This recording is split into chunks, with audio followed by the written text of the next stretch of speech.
Hello दोस्तों, हमारे YouTube channel RB प्रसाद में आपका स्वागत है। दोस्तों, जैसा कि जानते हैं कि अपने YouTube चैनल के माध्यम से हम फिजिक्स, मैथ एवं साइंस से संबंधित फैक्ट्स को देते रहते हैं। तो आज हम फिजिक्स में पहले चैप्टर में एक नए टॉपिक को लेकर के आए हैं, जो है विद्युत बल रेखा, इलेक्ट्रिक लाइन ऑफ फोर्स। तो आज हम देखेंगे कि इलेक्ट्रिक लाइन ऑफ फोर्स, विद्युत बल रेखा होती क्या है और इसकी क्या विशेषता होती है।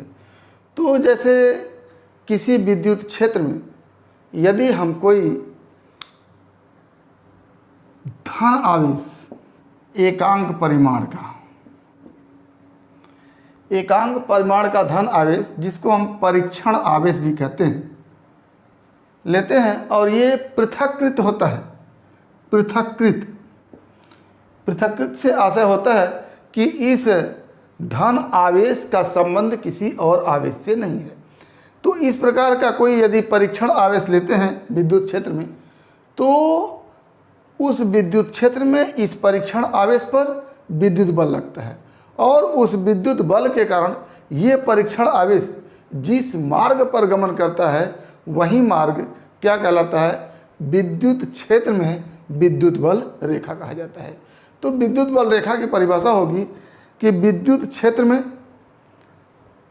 एकांक परिमाण का पृथक्कृत परीक्षण आवेश, एकांक परिमाण का पृथक्कृत परीक्षण धन आवेश जिस मार्ग पर गमन करता है उसी मार्ग को क्या कहते हैं, विद्युत बल रेखा कहते हैं, इलेक्ट्रिक लाइन ऑफ फोर्स कहते हैं। तो इसकी परिभाषा आप क्या लिखेंगे कि विद्युत क्षेत्र में कोई पृथक्कृत एकांक परीक्षण धन आवेश लिखेगा जिस मार्ग पर गमन करता है वही मार्ग विद्युत क्षेत्र में विद्युत बल रेखा कही जाती है। तो विद्युत बल रेखा की परिभाषा हो गई कि विद्युत क्षेत्र में कोई पृथक्कृत एकांक परीक्षण धन आवेश जिस मार्ग पर गमन करता है वही मार्ग विद्युत क्षेत्र में विद्युत बल रेखा कही जाती है। इस विद्युत बल रेखा की एक विशेषता और होती है जिसके आधार पर इसमें और लिख सकते हैं कि विद्युत बल रेखा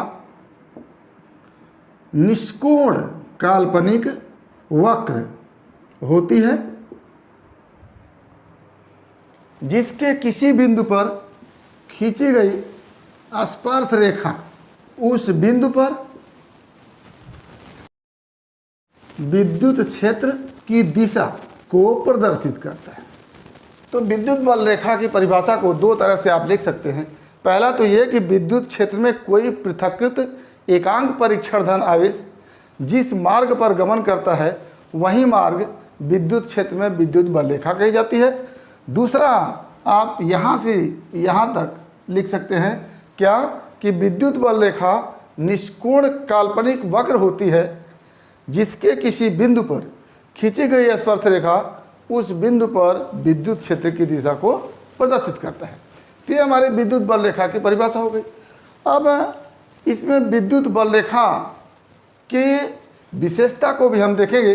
तो आइए देखते हैं कि विद्युत बल रेखा की विशेषता क्या होती है। तो क्या विद्युत बल रेखा की विशेषता, तो विद्युत बल रेखा की दो विशेषता इसके परिभाषा में ही है।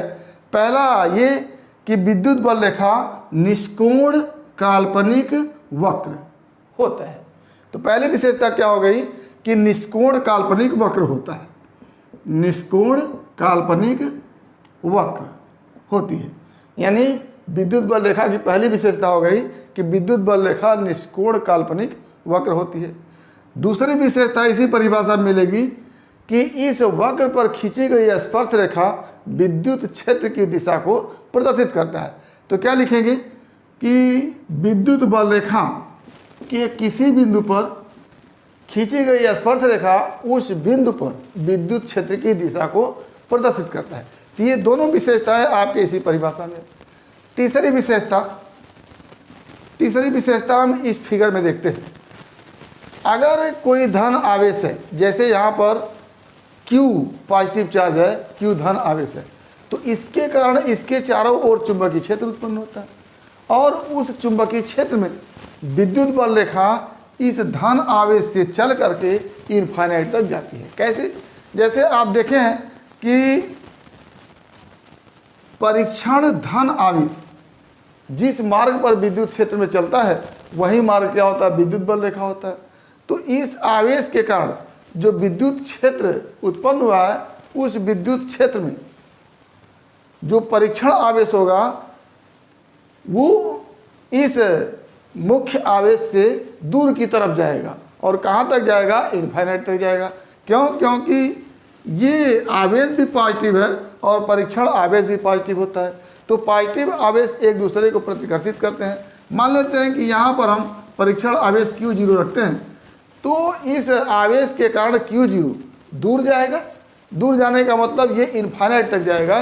तो जब ये परीक्षण आवेश Q0 इनफाइनाइट तक जाएगा तो इसका मतलब इसका मार्ग इस Q से हो करके इनफाइनाइट तक चलेगा।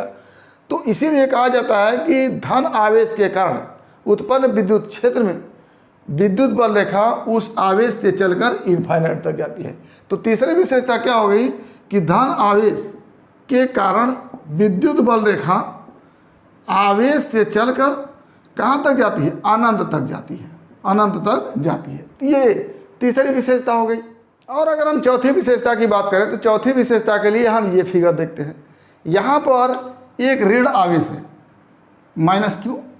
अब इस ऋण आवेश से दूर कहीं पर ये अगर Q0 रखा हो तो इस Q0 पर ऋण आवेश आकर्षण बल लगाएगा, क्योंकि ये परीक्षण आवेश है और परीक्षण आवेश कैसा होता है? धन आवेश होता है। तो ये पॉजिटिव चार्ज है और ये निगेटिव चार्ज है। तो पॉजिटिव चार्ज पर ये निगेटिव चार्ज आकर्षण बल लगाएगा और आकर्षण बल के कारण ये इस निगेटिव चार्ज की ओर आएगा। यानी अगर इसको इनफाइनाइट के करीब रखा जाए तो इस पर ये आकर्षण बल लगा करके इसको खींच करके अपने पास तक लाएगा। यानी परीक्षण आवेश इनफाइनाइट से हो करके कहाँ तक आएगा? इस -Q आवेश तक आएगा। तो चौथी विशेषता क्या होगी कि -Q आवेश के कारण उत्पन्न विद्युत क्षेत्र में विद्युत बल रेखा अनंत से चलकर उस आवेश तक आती है। तो ये चौथी विशेषता हो गई। क्या लिखेंगे इसको कि -Q आवेश के कारण उत्पन्न विद्युत क्षेत्र में विद्युत बल रेखा अनंत से चलकर आवेश तक आती है। ये चौथी विशेषता हुई। अब पांचवी विशेषता की बात करें तो यहाँ पर दो आवेश है, एक पॉजिटिव और दूसरा नेगेटिव। यानी दो चार्ज है, एक पॉजिटिव चार्ज है और दूसरा नेगेटिव चार्ज। इन दोनों चार्ज के कारण अगर उत्पन्न विद्युत क्षेत्र है तो उस विद्युत क्षेत्र में विद्युत बल रेखा पॉजिटिव चार्ज से चलकर नेगेटिव चार्ज तक पहुँचती है। यानी धन आवेश से चलकर ऋण आवेश तक पहुँचती है। ये देखिए, दूसरी विद्युत बल रेखा धन आवेश से चलकर ऋण आवेश पर पहुंची, तीसरी भी धन आवेश से चलकर ऋण आवेश पर पहुंची। तो यानी हर विद्युत बल रेखाएं धन आवेश से चल करके ऋण आवेश पर समाप्त होती हैं और कोई भी विद्युत बल रेखा ऋण आवेश से चलकर धन आवेश पर नहीं आती है। इसका मतलब ये हुआ कि धन आवेश से चलकर ऋण आवेश पर आती है, लेकिन ऋण आवेश से चलकर धन आवेश पर पहुंचकर बंद वक्र नहीं बनाती हैं, बंद वक्र नहीं बनाती हैं। यानी विद्युत बल रेखाएं विद्युत क्षेत्र में बंद वक्र नहीं बनाती हैं। तो पांचवी विशेषता हो गई कि यदि धन आवेश और ऋण आवेश दोनों के कारण उत्पन्न विद्युत क्षेत्र है तो विद्युत बल रेखा धन आवेश से चलकर ऋण आवेश पर समाप्त होती है, लेकिन ये ऋण आवेश से चलकर धन आवेश पर नहीं जाती हैं। यह कह लें कि ये बंद वक्र नहीं बनाती हैं। अगली जो विशेषता है, छठवीं विशेषता, वो ये है कि अगर दो धन आवेश हैं, उनके कारण कोई विद्युत क्षेत्र उत्पन्न हो रहा है तो विद्युत बल रेखाएं एक दूसरे को लंबवत प्रतिकर्षित करती हैं। देखिएगा, ये विद्युत बल रेखा धन आवेश से चल करके ऐसे जा रही थी, तब तक इस विद्युत बल रेखा से क्या होगी? प्रतिकर्षित होकर के पीछे लौट गई। यानी दो धन आवेश है, उनके कारण अगर उत्पन्न विद्युत क्षेत्र है तो उसमें विद्युत बल रेखाएं एक दूसरे को प्रतिकर्षित करती हैं। अब देखिएगा, अगर दोनों धन आवेश हैं और उनके कारण उत्पन्न विद्युत बल रेखा है तो दोनों धन आवेश को मिलाने वाली जो रेखा है उसके मध्य एक बिंदु होता है जहाँ पर कोई भी विद्युत बल रेखा नहीं होती है।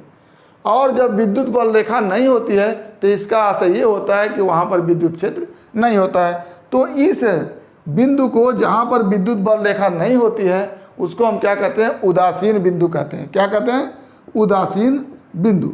यानी दो धन आवेश है, उनके कारण उत्पन्न विद्युत क्षेत्र है। तो दोनों धन आवेशों को मिलाने वाली रेखा पर कोई बिंदु ऐसा होता है जहाँ पर कोई विद्युत बल रेखा नहीं होती है और वो बिंदु उदासीन बिंदु कहा जाता है। क्यों? क्योंकि वहाँ पर किसी प्रकार का विद्युत क्षेत्र नहीं होता है। अब जब दोनों आवेश बराबर होते हैं, यानी बराबर धन आवेश के कारण अगर उत्पन्न विद्युत क्षेत्र है तो उन धन आवेशों को मिलाने वाली रेखा, ये भी धन आवेश है, ये भी धन आवेश है, इन दोनों को मिलाने वाली रेखा के मध्य बिंदु पर, अगर दोनों बराबर धन आवेश है तो मध्य बिंदु पर जो होता है वो उदासीन बिंदु होता है, न्यूट्रल पॉइंट होता है। अब अगर ये बराबर ना हो, जैसे ये हो जाए Q1 और ये हो जाए Q2, तो मान लें कि ये उदासीन बिंदु Q1 से R1 दूरी पर है। यहाँ पर ये दूरी R1 है और ये दूरी R2 है। तो एक बड़ा बढ़िया सा फार्मूला बन के आता है इस उदासीन बिंदु के लिए कि यदि दो पॉजिटिव चार्ज Q1 और Q2 है, इन दोनों को मिलाने वाली रेखा पर स्थित कोई उदासीन बिंदु है जिसकी Q1 से दूरी R1 और Q2 से दूरी R2 है, तो इस Q1 Q2 और R1 R2 में एक संबंध होता है। वो ये होता है कि Q1 बाई R1 स्क्वायर बराबर Q2 बाई R2 स्क्वायर।